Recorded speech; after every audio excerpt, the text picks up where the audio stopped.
మనము అన్ని విషయాల్లో ఆస్వాదించబడాలి అంటే మనం ఏం చేయాలనే దాని గురించి ఈరోజు మనం ధ్యానం చేయబోతా ఉన్నాం. ఆదికాండం 24 మొదటి విషయం. అబ్రహాము బహుకాలము గడిచిన వృద్ధుడైనను అన్ని విషయంలోనూ యెహోవా అబ్రహామును ఆశీర్వదించును. చాలు చూడండి, దేవుడు అన్ని విషయాల్లో అబ్రహాముని ఏం చేశాడంట? ప్రతి విషయంలో అబ్రహాముని దేవుడు ఆశీర్వదించాడు.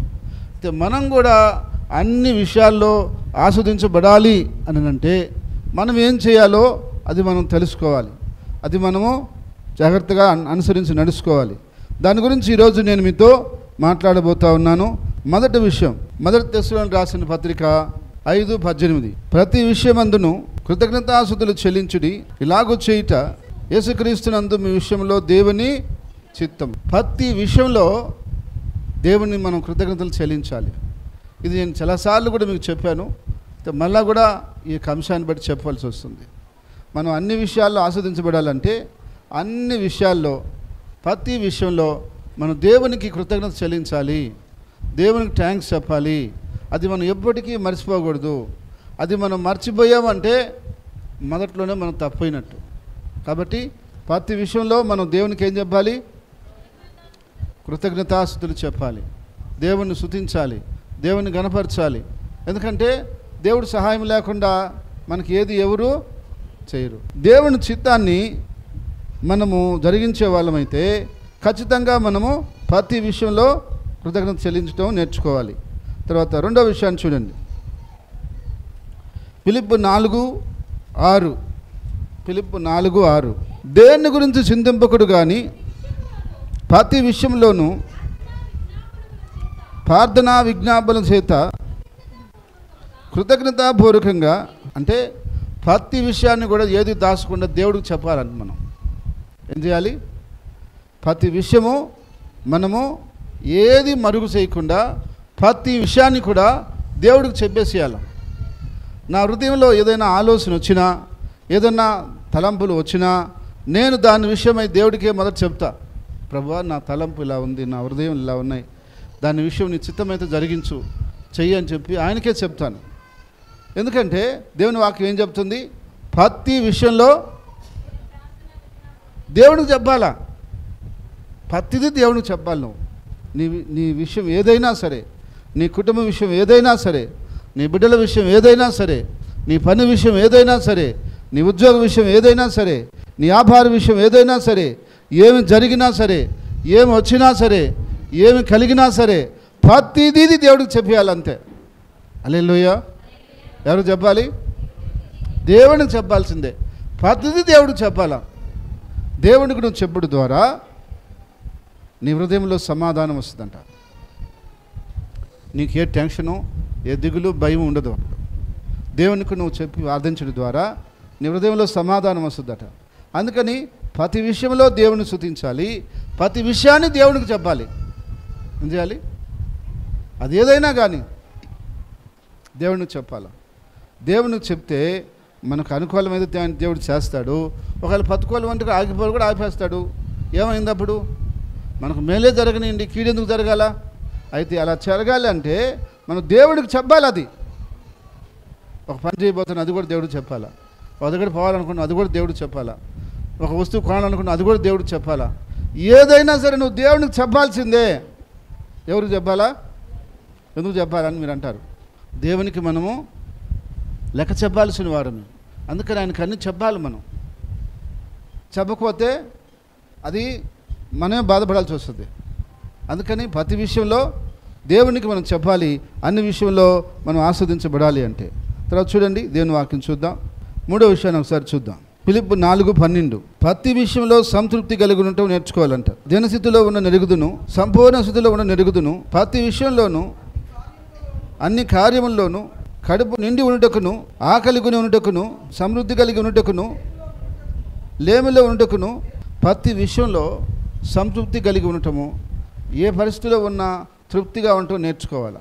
ఈరోజు చాలామందికి ఎందుకు మనశ్శాంతి లేదు, ఎందుకు సంతోషం లేదు, ఎందుకు దిగులు, భయం అంటే వాళ్ళ సంతృప్తి లేక, సంతృప్తి చెందక.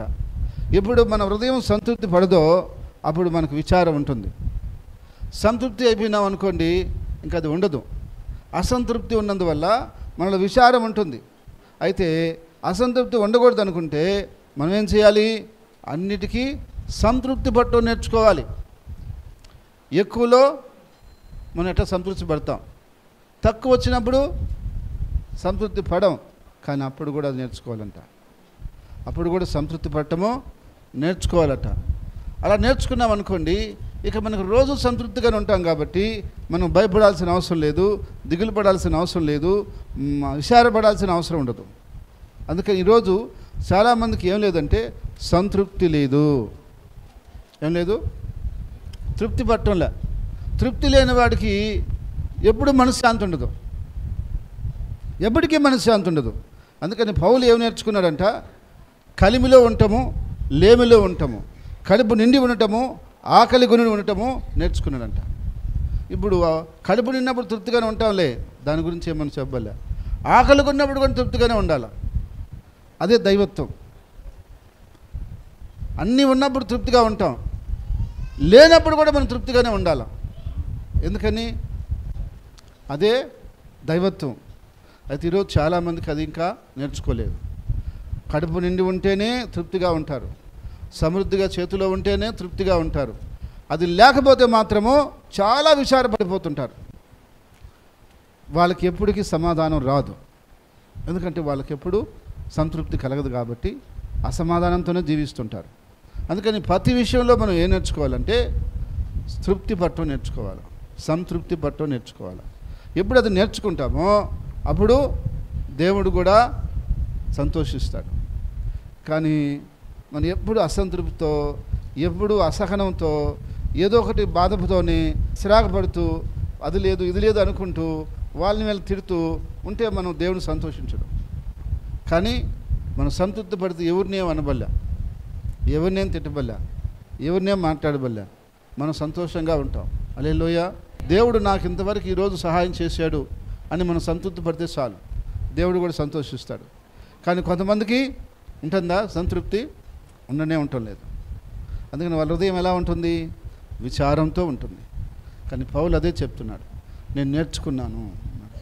నువ్వు అన్ని విషయంలో ఆస్వాదించబడాలంటే ఇది నేర్చుకోవాలి. నువ్వు ఎప్పుడు ఇది నేర్చుకుంటావో నీ జీవితంలో ఇక ఆ యొక్క విచారం అనేది ఉండదు. దేవుణ్ణి స్తుతిస్తావు, ప్రార్థిస్తుంటావు. నా ముందు కూడా ఎన్నో విషయాలు ఉంటాయి, ఎన్నో అవసరాలు వస్తుంటాయి, ఎన్నో పనులు ఉంటుంటాయి, ఎన్నో ఆర్థిక సంబంధమైన అవసరాలు వస్తుంటాయి. అయినప్పటికీ నేను సంతోషంగానే సంతృప్తిగానే ఉంటాను. దేవుని స్తుతిస్తూనే ఉంటా, ప్రార్థిస్తూనే ఉంటా ప్రతి విషయంలో. అంతేగాని నేను విచారపడను. మన దేవుడు గొప్ప దేవుడు. అందుకని ఏ స్థితి అయినా, ఏ పరిస్థితి అయినా నువ్వు సంతృప్తిగానే ఉండాలి. ఎప్పుడు నువ్వు అలా సంతృప్తిగా ఉంటావో దేవుడు నీకు సహాయం చేస్తాడు. నువ్వు అసంతృప్తి పడకూడదు. కార్యం జరిగినా అసంతృప్తి పడకూడదు, జరగకపోయినా అసంతృప్తి పడకూడదు. అయితే మనము సంతృప్తి కలిగి ఉంటే ఆయన స్తుతించగలుగుతాం, అసంతృప్తితో ఉంటే ఆయన మనం స్తుతించలేం. కాబట్టి ఏ పరిస్థితికైనా, ఏ స్థితికైనా మనం ఏం చేయాలి? సంతృప్తిగా ఉండి దేవానికి స్తోత్రం తండ్రి, ఈ సమయాన్ని బట్టి నీ స్తోత్రం, చేసిన సహాయం కొరకు స్తోత్రం, మనకిస్తున్న పతిదాన్ని బట్టి కూడా దేవునికే స్తోత్రం చెల్లించాలి. ఆయనే మనము మహింపరచాలి. ఎవరిని? దేవుణ్ణి మహింపరచాలి. అది దేవుడు కోరుకున్నాడు. కాబట్టి అందుకని సమస్త మహిమ, ఘనత, ప్రభావాలు ఆయనకే చెందునుగాక. ఆమేన్. తర్వాత మరొక విషయాన్ని మనం జ్ఞాపకం చేసుకుందాం. చూద్దాం రండి, దేవుని వాక్యం చూద్దాం. 2వ దినవృత్తాంతాలు 31:21. ప్రతి విషయంలో మనం హృదయపూర్వకంగా అన్ని జరిగించాలట. ప్రతి పని అటు జరిగించాడు, జరిగించి వదిలేడంట. ఈరోజు మనం జరిగించే పనులు కూడా ఎటు చేయాలంటే, ఏ పన్ను చేసినా హృదయపూర్వకంగా చేయాలా. ఎటు చేయాలి? హృదయపూర్వకంగా చేయాలా. చాలామంది చేస్తారు కానీ బాధపడతా చేస్తారు. అలా చేసి కూడా ఫలితం ఉండదండి. అలా చేసి కూడా ఫలితం ఉండదు. ఎప్పుడైనా మనం ఏదైనా పని చేసినప్పుడు హృదయపూర్వకంగా చేయాలా. ఫలితం దేవుడిస్తాడు, ఫలితము దేవుడిస్తాడు.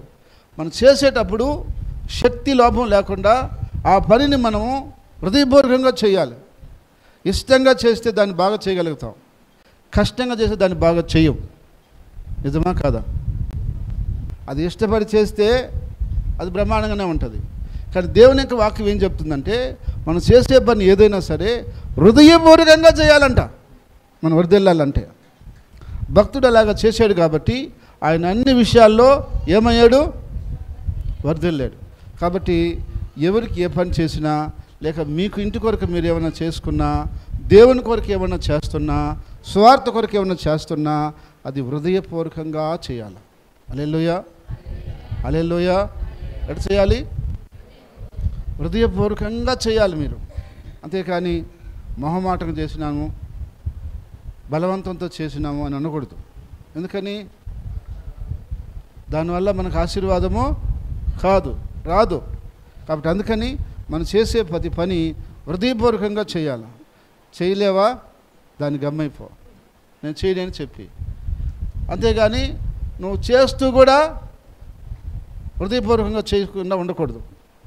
లేదా ఫస్ట్లోనే ఒప్పుకున్నప్పుడు ఏం చెప్పాలా? ఇది నా వల్ల కాదు, నేను చేయను. ఒప్పుకున్న తర్వాత దాన్ని ఖచ్చితంగా హృదయపూర్వకంగానే మనం చేసి ముగించాలి. అది దేవుడు చూస్తాడు. దేవుడు మనకు ప్రతిఫలము ఇస్తాడు.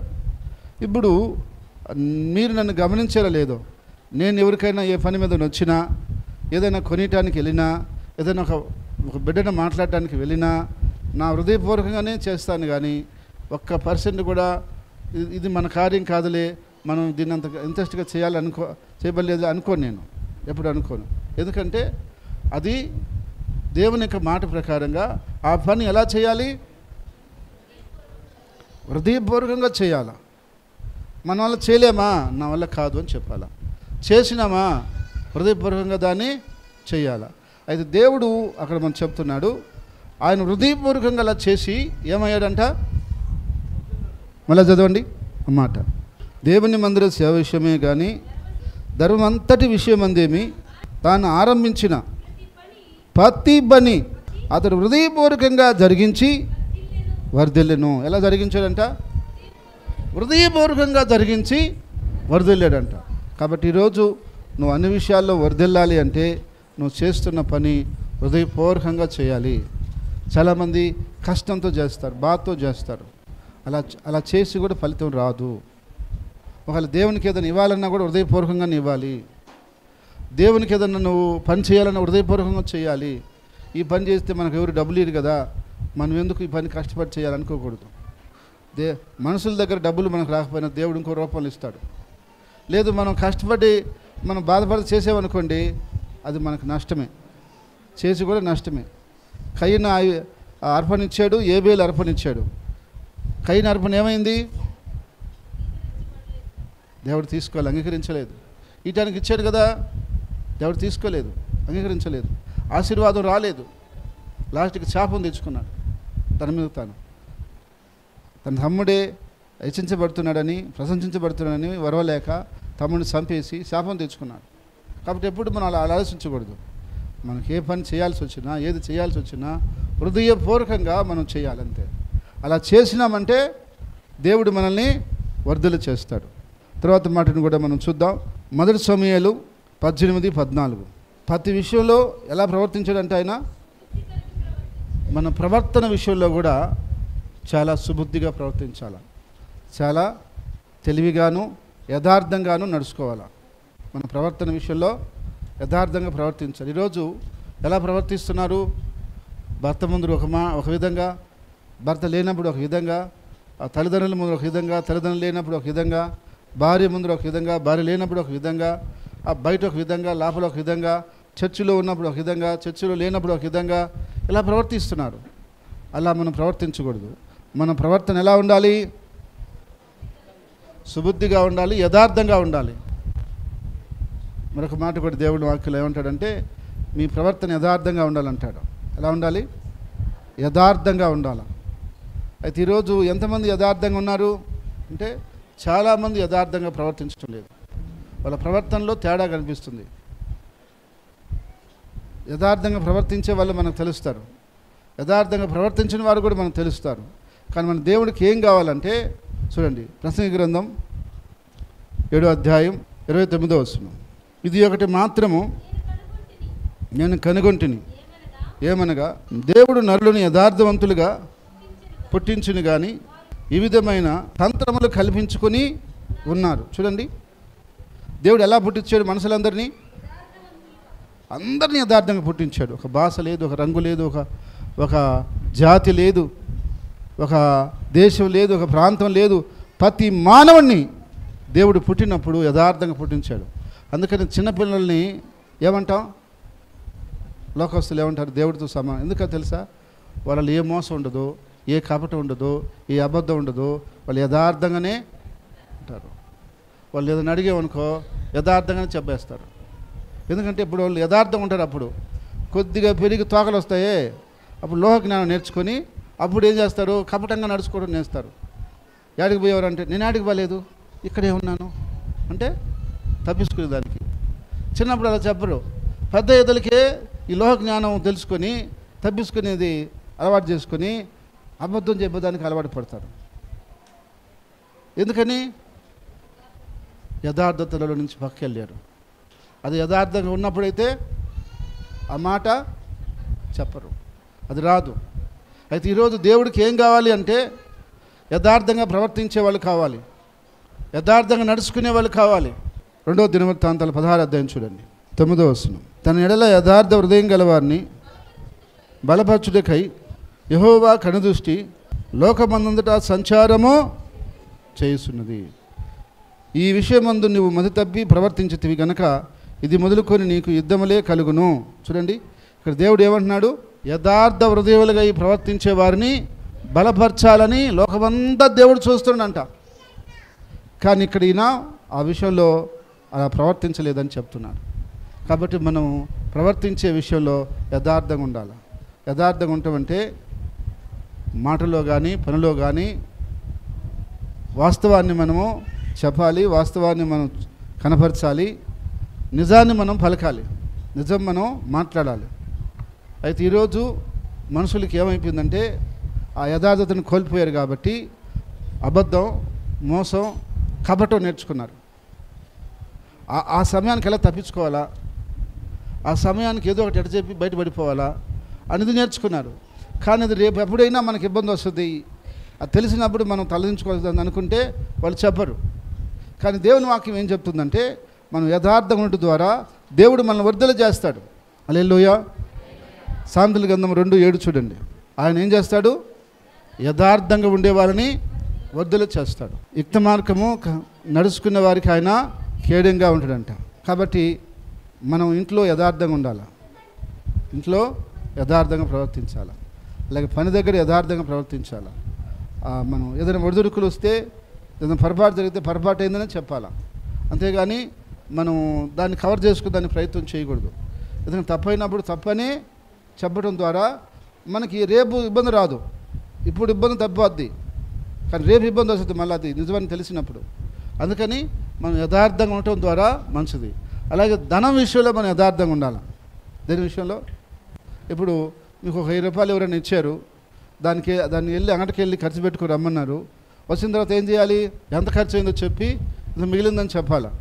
తర్వాత వాళ్ళు తీసుకొని మనకి తర్వాత సంగతి అది మనం చెప్పాలి. అది నువ్వు పని చేస్తున్నావు, జీతం వచ్చింది, నీకు ఎంత జీతం వచ్చిందో తెచ్చి ఏం చేయాలా? యజమాని కాడ చెప్పాలా. ఏం చేయాలా? అదేంటది? యథార్థత. కానీ చెప్పకపోతే యజమానికి ఇస్తావో, తర్వాత నువ్వు తీసుకుంటావు, తర్వాత తగ్గుతాయి. ముందు ఏం చేయాలి? నువ్వు చెప్పాలా, ఇంత నాకు జీతం వచ్చింది, ఇంత నేను తీసుకుంటాను, ఇంత తీసుకో, ఇంత నీకు ఇచ్చేస్తున్నానని చెప్పుకోవాలి. అది యథార్థత. అటు చెప్పకుండా 10,000 వస్తే 5,000 ఇచ్చేసి 5,000 మనం తీసుకుని ఇంత వచ్చింది ఇది అని చెప్పకూడదు. ఎందుకని? అది యథార్థత కాదు. ఒకవేళ నీకు 5,000 అవసరం ఉండి తీసుకోవాల్సి వస్తే నువ్వు చెప్పే తీసుకోవాలి దాన్ని. ఏమని? నాకు ఇది వచ్చింది, ఇది నేను నీకు ఇస్తున్నాను, నాకు ఇది కావాలని చెప్పి తీసుకోవాలి. అది యథార్థత. అయితే ఈరోజు ఉన్నారా అంట, ఆ యథార్థతటువంటి విధానము మనకు ఉండాలి. అయితే ఈరోజు ఎలా ఉన్నారు, ఎలా నడుచుకుంటున్నారు అని అంటే, భార్య భర్త దగ్గర యథార్థంగా లేదు, భర్త కూడా భార్య దగ్గర యథార్థంగా లేరు. బిడ్డలు తల్లిదండ్రుల దగ్గర యథార్థంగా లేరు కొన్ని విషయాల్లో. అదేవిధంగా యజమానుల దగ్గర మనం యథార్థంగా ఉండాలి. మనం ఎక్కడ యజమాని దగ్గర పనిచేస్తామో అది యథార్థంగా ఉండాలి. ఉంటే ఏమవుతుంది, మన మధ్య నమ్మకం పెరుగుతుంది. మనకు ఏదైనా రేపు ఫ్యూచర్లో చేయాలనుకున్నప్పుడు మనం ఏ ఇబ్బంది లేకుండా చేసుకోగలుగుతాం. అందుకని ధనం విషయంలో కూడా మనం యథార్థంగా ఉండాలి. అయితే అది మనం అందరం కూడా నిజంగా చెప్పాలంటే నాతో సహా ఆ యథార్థతని కోల్పోయాం. నేను కూడా చదువుకునే రోజుల్లో నేను యథార్థంగా చెప్పేవాడిని కాదు. మా నాన్నకి ఆడు 10 రూపాయలు ఖర్చు అంటే 20 రూపాయలు అని చెప్పేవాడిని. ఎందుకని ఇప్పుడు 10 రూపాయలు సరిపోవు నాకు. అప్పుడు ఏం చేయాలా, 20 చెప్పేది, 20 తీసుకొని పోయేది, ఖర్చు పెట్టుకునేది. అంటే అప్పుడంటే ఆయన లోకస్తుడు, నేను కూడా లోకస్తుని. అది నేనే దానికి మనం అందరూ అట్లా నడుస్తాను, నేను కూడా అట్టే నడిచిన. కానీ దేవుడిని నమ్ముకున్న తర్వాత కూడా మనం అటు ఉండటానికి లేదు. దేవుడిని నమ్ముకున్న తర్వాత మనం ఏం చేయాలా, యథార్థంగానే ఉండాలి, యథార్థంగా నడవాలి. అప్పుడంటే దేవుడిని తెలియదు మనకి, లోక విధానంలో మనం కూడా నడిచాం. కానీ ఇప్పుడు దేవుడిని నమ్ముకున్నాం కదా, కాబట్టి మన ప్రవర్తన అలాగే రావాలి. అయితే అది మనలోకి వచ్చేస్తే మళ్ళీ మనం అలా చేయలేం, అలా చెప్పలేం. ఎందుకని మన మనస్సాక్షి ఒప్పుకోదు. అంటే మన మనస్సాక్షి ఒప్పుకోదు అలాగా అబద్ధం చెప్పడానికి, మోసం చేయటానికి మన మనస్సాక్షి ఒప్పుకోదు. అయితే ఎవరికి ఉంటుంది అంటే అది లోకానుసారం నడిచే వాళ్ళకు ఉంటుంది. ఇంకొక విషయం కూడా నేను చెప్పాలి. మా పాపకి ఈ మధ్య జ్వరం వచ్చింది. ఆ జ్వరము, జలుబు, దగ్గు వచ్చింది. ఆ రాత్రి అంతా ఉండి పొద్దున ఫోన్ చేసింది, డాడీ నాకు దగ్గుగా ఉంది, మా ఫ్రెండు పక్కన క్లినిక్ ఉంటే తీసుకుపోతారనింది, నేను వెళ్ళొచ్చేదా అని చెప్పి నేను అడిగింది. సరే వెళ్ళమ్మా, నువ్వు అక్కడికి వెళ్ళిన తర్వాత డబ్బులు ఎంత అవుతాయో కనుక్కో, నేను డబ్బులు నీకు పంపిస్తానని చెప్పాను. సరే ఆమె పోయి ఒక అరగంట తర్వాత ఫోన్ చేసింది. 200 డాక్టర్ ఫీజు, ఒక ఇంజక్షన్ వేశారు, 2 రోజులకు ట్యాబ్లెట్లు ఇచ్చారు, 200 అయింది, మొత్తం 400 అయిందని చెప్పింది. నేను నిజంగా వినగానే కొద్దిగా ఆశ్చర్యపడినా. ఎందుకంటే 400కు 500 అన్నా కనీసం అయిపోతుంది ఖర్చు. హాస్పిటల్ కట్టి పోయిస్తే 400 రూపాయలు ఇప్పుడు ఆమె 1000 రూపాయలు కూడా చెప్పకూడదా? ఇప్పుడు అర్జెంటుగా మనం ఏం చేస్తాం, ఇప్పుడు నాకాలు లేకపోయినా ఎవరో ఒకటి మీ బోటి వాళ్ళని అడిగి ఏం చేస్తాను, 1000 రూపాయలు వేయనమ్మని చెప్పి, ఎమర్జెన్సీ కాబట్టి. కానీ ఆ బిడ్డ అలా చెప్పదు. ఏం చేయదు, అలా చెప్పదు. నాకు తెలుసు కదా, ఎందుకంటే ఆమె ఫస్ట్ నుంచి అలా ఎదుగుతూ వచ్చింది. ఇంకొకరైతే ఎడ్ చేస్తారు, ఒక 20 రూపాయలు వేసి డాడీ అంటారు. కానీ ఆమెలో అది లేదు. ఎందుకంటే ఆమె చిన్నప్పటి నుంచే అలాగా వచ్చింది. ఎందుకంటే అది వచ్చేస్తే మనం ఏం చేయలేము, దాన్ని తప్పించి నడుచుకోలేము. కాబట్టి ఈరోజు మనం అందరూ కూడా దారిలో అలాంటి విధానంలోకి రావాలి. ఎందుకు అంటే దేవునికి యథార్థత కావాలి. ఏం కావాలి, దేవునికి యథార్థత కావాలి. కానీ నేను 400 వేస్తానా, 200 ఎక్స్ట్రాగా వేసా. ఎందుకంటే మళ్ళీ జ్వరం కదా, అది అవసరం ఉంటుందని చెప్పి. అవేమో నాకు 600 ఏమని అడగల, నాకు ఎంత ఖర్చు అయిందని చెప్పింది. కానీ అది యథార్థత. ఎందుకని తర్వాత ఎంతైనా తీసుకొని ఆమె మళ్ళీ అడిగి, కానీ ఫస్ట్ ఏం ఉండాలా, ఏం కనిపించాలా, యథార్థత కనిపించాలి. అయితే ఈరోజు మనలో చాలామంది దగ్గర ఏం కనిపించలేదు. మగ పిల్లకాయలు అట్టే ఉన్నారు, ఆడపిల్లకాయలు అట్టే ఉన్నారు. అమ్మా నాన్న తెలియకుండా అన్ని చేసేసి వస్తున్నారు. ఏదైనా సరే తల్లిదండ్రులకి ఎప్పుడు కూడా యథార్థంగా ఉండాలి. వాళ్ళే నిజమైన భక్తి కలిగిన బిడ్డలు. అలా లేని వాళ్ళు భక్తి, ఎంత భక్తి అని చెప్పినా అది భక్తి కాదు, అది నటన. కాబట్టి అలాంటి భక్తిని మనం చేయకూడదు. కాబట్టి యథార్థంగా ఉంటే దేవుడు ఎప్పుడైనా మనల్ని ఆశీర్వదిస్తాడు. తర్వాత విషయాన్ని చూడండి, కొలస్సీలు రాసిన పత్రిక 4:12 చూడండి. మనం ప్రతి విషయంలో దేవుని చిత్తాన్ని గ్రహించిన వారై దేవుని చిత్తాన్ని జరిగించే వాళ్ళుగా ఉండాలంట. మనం ఏ విషయంలో అయినా సరే ఏం గ్రహించాలి, దేవుని చిత్తాన్ని గ్రహించి అనుసరించి నడుచుకునే వాళ్ళుగా ఉండాలంట. ప్రతి విషయంలో దేవుని చిత్తాన్ని మనం అడగాలి, దేవుని ఇష్టాన్ని మనం అడగాల. ప్రభువా నీకు ఇష్టమా, నీ చిత్తమా, ఇది నీకు ఇష్టమేనా, ఇలా చేయమంటావా, ఇలా వద్దంటావా అని ప్రతి విషయంలో ఆయన అడగాలి.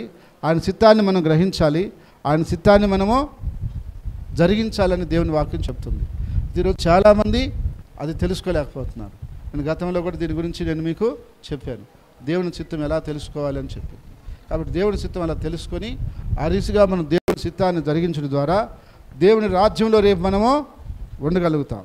తర్వాత చూడండి, ఇంకొక మాట చివరిగా ఈ మాట చదువుకొని ముగిద్దాం. 1 కొరింథీ 9:25. మనం మరొకటి చేయాల్సిన విషయం ఏంటంటే, మరొక విషయం, అన్ని విషయాల్లో మితం ఉండాలి.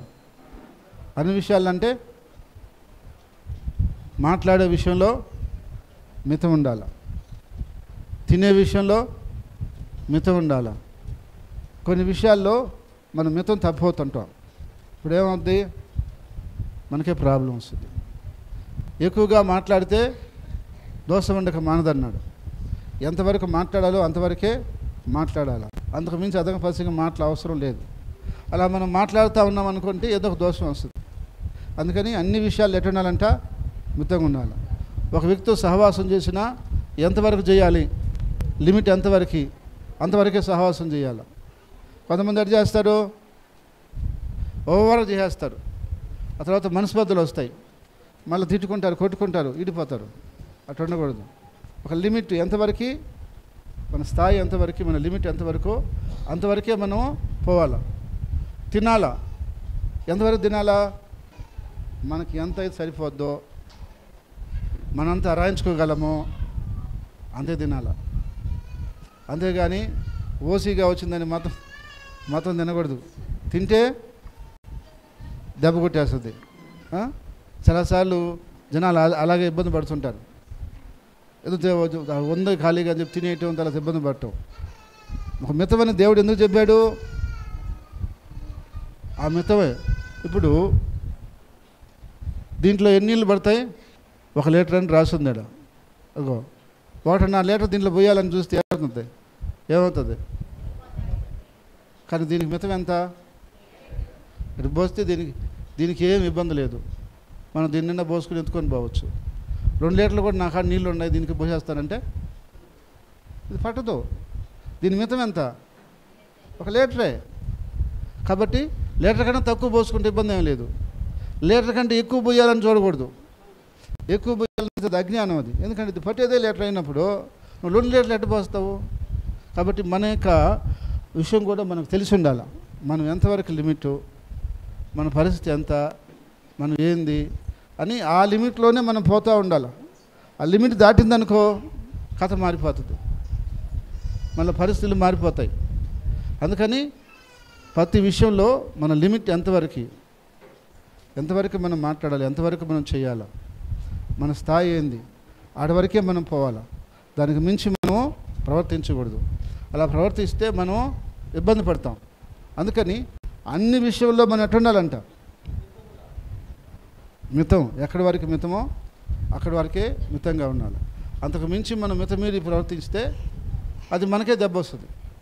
అందుకని ప్రతి విషయంలో మనం ఆస్వాదించబడాలంటే ఈ విషయాలన్నీ చేయాలి. ఏం చేయాలి, ప్రతి విషయం దేవునికి కృతజ్ఞత చెల్లించాలి, ప్రతి విషయం దేవునికి ప్రార్థన చేసి చెప్పాలి, ప్రతి విషయంలో సంతృప్తి కలిగి ఉండాలి, ప్రతి విషయంలో హృదయపూర్వకంగా మనము జరిగించాలి, ప్రతి విషయంలో సుబుద్ధి కలిగి యథార్థత కలిగి మనం ప్రవర్తించాలి. తర్వాత ప్రతి విషయంలో దేవుని చిత్తాన్ని గ్రహించి మనము నడుచుకోవాలి.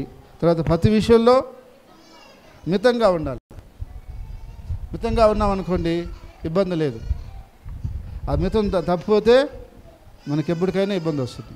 అందుకని అబ్రహాము ఎందుకు దేవుడు అన్ని విషయాల్లో దీవించబడ్డాడు, ఈ విధంగా ఆయన నడుచుకున్నాడు. కాబట్టి ప్రతి విషయంలో దేవుడు ఆయన ఆశీర్వదించాడు, ప్రతి విషయంలో దేవుడు ఆయన దీవించాడు. కాబట్టి మనం అందరం కూడా అన్ని విషయాల్లో దీవించబడాలి. అబ్రహాము దీవించబడినట్టు మనం అందరం దీవించబడదాం గాక. అబ్రహాము ప్రతి విషయంలో ఆస్వాదించబడినట్టు మనమందరం ఆస్వాదించబడదాం గాక. ప్రతి ఒక్కరూ వర్ధిల్లుదురుగాక. ప్రార్థన చేసుకున్నాం. ప్రేమ కలిగిన తండ్రి, పరిశుద్ధమైన దేవా, నీ స్తుతులు స్తోత్రాలు చెల్లిస్తున్నాం. ఇంతవరకు నీ కృపను బట్టి, నీ సహాయాన్ని బట్టి మా అందరితో మీరు సూటిగా స్పష్టంగా మాట్లాడుతూ ఉన్నారు. తండ్రి, మీరు చేసిన ప్రతి కార్యం కొరకు, ప్రతి మేలు కొరకు, ప్రతి విషయం కొరకు తండ్రి నీ ఆత్మ చేత ప్రతి బిడ్డని, ప్రతి కుటుంబాన్ని పేరు పేరున మీరు ఆశీర్వదించి దీవించి వర్ధలు చేయమని, నీ బలమైన కార్యాలు ప్రతి బిడ్డకి, ప్రతి కుటుంబానికి మీరు అనుగ్రహించమని, అన్ని విషయాల్లో ఆశీర్వదించమని యేసునామమున ప్రార్థిస్తున్నాము తండ్రి. ఆమేన్. క్రీస్తునందు ప్రియ సహోదరి సహోదరులందరికీ ప్రభు యొక్క నామములో వందనాలు తెలియజేస్తున్నాను. గత 28 సంవత్సరాల నుండి ప్రభు యొక్క పరిచర్యలో కొనసాగటానికి ప్రభు ఎంతగానో కృప చూపించుకున్నాడు. అయితే ఈ సంవత్సరం నుండి జీసస్ సేవ్ టీవీ ద్వారా దేవుని వాక్యాన్ని అనేకులకు అందించడానికి దేవుడు మా మీద ఎంతో కనికరం చూపించున్నాడు. దేవుని వాక్యాన్ని ప్రతి వారం మీకు ఈ ఛానల్ ద్వారా అందిస్తున్నాం. ఈ వాక్యం ద్వారా మీరు బలపరచబడుతున్నట్లయితే తప్పకుండా మీ స్పందన మాకు తెలియచేయండి. ఇలాంటి స్వచ్ఛమైన యథార్థమైనటువంటి వాక్యం కొరకు మీరు ఆశపడుతున్నట్లయితే, ఎదుగుతున్నట్లయితే మా ఆరాధనలో పాల్గొనండి. తప్పక దీవెన పొందండి. ప్రతి ఒక్కరిని ప్రేమపూర్వకంగా ఆహ్వానిస్తున్నాం. అందరికీ వందనాలు. Address Grace Fair Hall, Edayapalem, railway station road, Nellore. Branch సంఘాలు గూడూరు, నెల్లూరు, నాయుడుపేట, జయంపు, ఆర్మేన్పాడు, రామరెడ్డిపాలెం, కామిటిగుంట. తప్పకుండా మా యొక్క ఆరాధనలో మీరు పాల్గొని దీవెన పొందాలని కోరుతున్నాం.